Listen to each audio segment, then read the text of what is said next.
The next steps in the push to end this war in Ukraine. The White House says President Trump again spoke with Russia's Vladimir Putin yesterday in what the Kremlin says was a 40-minute phone call. Now, that came after Ukraine's President Zelenskyy visited the White House yesterday along with key European allies. The group got the president to agree to security guarantees for Ukraine. Nancy Cordes is at the White House. Good morning, Nancy. We understand there is an effort now to have Putin and Zelenskyy meet face-to-face. Do you really think that's going to happen anytime soon? I think this is the greatest chance we've seen so far, Gail. Good morning. During that call with the Russian president, President Trump worked to arrange this meeting between Putin and Zelenskyy, which the German chancellor told reporters could happen within the next 2 weeks.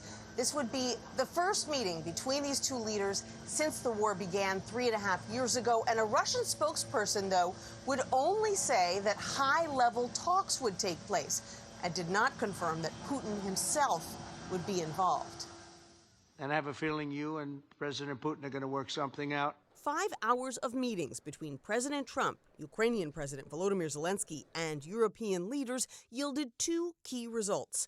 First, a promise from President Trump that the U.S. will help provide security guarantees designed to protect a post-war Ukraine from future invasions by Russia. The other material outcome was the agreement that will now be a bilateral agreement between President Putin and President Zelenskyy. That was British Prime Minister Keir Starmer, one of 7 European power players who all flew into D.C. in a show of support for Zelenskyy. And thank you very much for your efforts. After Trump appeared to find common cause with Putin last week following their summit in Alaska. We had an extremely productive meeting and many points were agreed to. In a revealing hot mic moment yesterday, Trump seemed to suggest to French President Emmanuel Macron that Putin would end the war as a favor to him. I think he wants to make a deal for me. You understand that, as crazy as it sounds?